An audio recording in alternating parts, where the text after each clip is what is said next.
अस्सलाम वालेकुम जी, क्या हाल चाल है। उम्मीद है सब ठीक होंगे। आज की वीडियो में हम डिस्कस करेंगे कि आप रोमानिया की सिटीजनशिप जो है वो इन्वेस्टमेंट के ज़रिए ले सकते हैं। तो इसमें ये हम आपको ये बताएंगे कि किस प्रोसेस के ज़रिए आप जाते हैं, कौन से आपको डॉक्यूमेंट्स रिक्वायर्ड हैं, कितनी आपको इन्वेस्टमेंट यहाँ पर रोमानिया में करनी पड़ती है जब आप इन्वेस्टमेंट की बेसिस पर रोमानिया में सिटीजनशिप अप्लाई करते हैं। जो सबसे इंपॉर्टेंट चीज़ है कि आपको कितने पैसे इन्वेस्ट करने हैं रोमानिया के अंदर फॉर द सिटीजनशिप, अगर आप इन्वेस्टमेंट की बेसिस पर लेना चाहते हैं, और वो है 1 मिलियन यूरोज।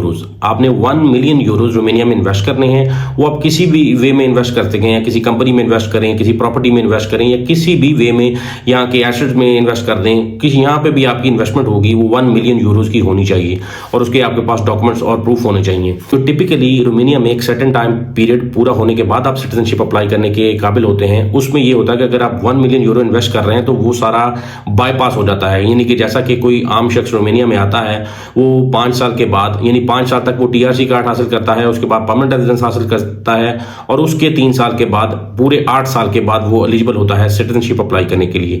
लेकिन अगर आप 1 मिलियन यूरो इन्वेस्ट करते हैं तो वो आपका जो सारा टाइम पीरियड है वो स्किप हो जाता है। यानी आपको परमानेंट रेजिडेंस हासिल करने की जरूरत नहीं है। आप डायरेक्टली यहाँ पे आते हैं, अपना 1 मिलियन यूरोज इन्वेस्ट करते हैं और आप 4 साल के बाद डायरेक्टली एलिजिबल हो जाते हैं यहाँ की पासपोर्ट हासिल करने के लिए। यानी कि आप जो एक नॉर्मल बंदे के लिए 8 साल का प्रोसेस है वो आपका कम होकर 4 साल तक आ जाता है। नॉर्मली अगर जो एक आम इंसान है उसने अपना टाइम पीरियड पूरा होने के बाद जब वो परमानेंट रेजिडेंस कार्ड अप्लाई करता है या वो सिटीजनशिप के प्रोसेस में आता है तो उसको बहुत सारे डॉक्यूमेंट्स एक्स्ट्रा चाहिए होते हैं। उसको अपना ये साबित करना होता है कि उसके पास लिविंग स्पेस है, उसके पास इतने खराजात हैं, या वो उसका सोर्स ऑफ इनकम है कि वो अपने आप को यहाँ पे रोमानिया में सर्वाइव करवा सकता है।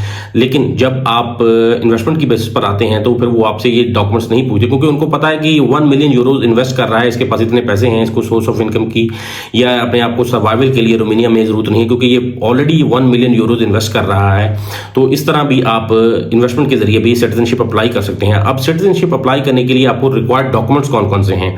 सबसे पहली चीज है, जो आपने 1 मिलियन यूरोज रोमानिया में इन्वेस्ट करना है उसके आपके पास प्रूफ होने चाहिए। और सेकंड पे आपको अपनी ओरिजिन कंट्री से पुलिस क्लियरेंस सर्टिफिकेट चाहिए, और आपको रोमानिया से भी अपना पुलिस क्लियरेंस सर्टिफिकेट चाहिए कि ये कोई भी पब्लिक जो सिक्योरिटी है उसको आप डेंजर नहीं करते, या यहाँ पे आपको कोई ऐसी क्रिमिनल एक्टिविटी में इन्वॉल्व नहीं है। और वो मेक श्योर करते हैं कि आप पे ऊपर रोमानिया में कोई क्रिमिनल चार्जेस ना हो या कोई ऐसा कानून आपने वायलेट ना किया हो जो यहाँ की पब्लिक जो सिक्योरिटी है उसको डिस्टर्ब करता हो। तो लिहाजा आपने ये मेक श्योर करना है कि आपने ऐसा कोई भी एक्टिविटी रोमानिया में नहीं करना जब आपने इन्वेस्टमेंट की बेसिस पर अपनी सिटीजनशिप लेनी हो। फर्स्ट पे आपको अपना प्रूफ ऑफ इन्वेस्टमेंट चाहिए, यानी कि जो आपने 1 मिलियन यूरोज इन्वेस्ट किए हैं रोमानिया के अंदर उसका आपके पास प्रूफ होना चाहिए।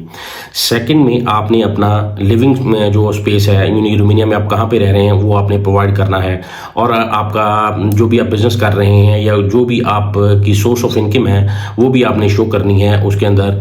और इसके बाद आपने अपनी कंट्री से पुलिस क्लियरेंस सर्टिफिकेट लेना है, और रोमानिया से भी आपने पुलिस क्लियरेंस सर्टिफिकेट लेना है, और आपने ये मेक श्योर करना है कि आप इस तरह के किसी भी इलीगल एक्टिविटी के अंदर इन्वॉल्व ना हो। यहाँ की रोमानियन अथॉरिटीज ये मेक श्योर करती हैं कि आप यहाँ पे किसी भी तरह की इलीगल एक्टिविटी में इन्वॉल्व नहीं होने चाहिए, और आपके पास रोमानियन लैंग्वेज की बेसिक नॉलेज होनी चाहिए।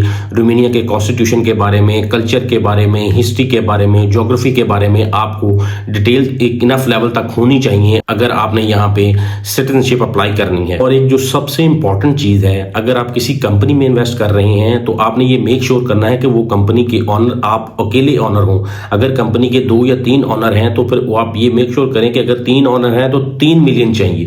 अगर एक ऑनर है तो 1 मिलियन, अगर 3 ऑनर वो तीनों अपना अप्लाई करना चाहते हैं या तीनों में से आप अकेले अप्लाई करना चाहते हैं तो आपका जो अपना हिस्सा है वो कंपनी के अंदर 1 मिलियन होना चाहिए। देन ही फिर आप एलिजिबल होते हैं इन्वेस्टमेंट के जरिए अपनी जो सिटीजनशिप रोमानिया में लेने के लिए। तो आपने ये मेक श्योर करना है कि अगर तो आपकी सोल कंपनी है, आप सोल प्रोप्राइटर हैं, तो फिर तो सबसे बेस्ट ऑप्शन हो जाती है। अगर आप कंपनी में इन्वेस्टर हैं तो आपकी जो इन्वेस्टमेंट है वो 1 मिलियन होनी चाहिए, और उसी की बेसिस पर आपको यहाँ पे सिटीजनशिप अलाउ करती है यहाँ की गवर्नमेंट। लास्ट में जो सबसे इंपॉर्टेंट चीज है, जो आपका टाइम है वो 8 साल से रिड्यूस होकर 4 साल आ जाता है। यानी कि एक नॉर्मल शख्स को रोमानिया में रहते हुए 8 साल होंगे तब वो एलिजिबल होगा रोमानिया की सिटीजनशिप अप्लाई करने के लिए।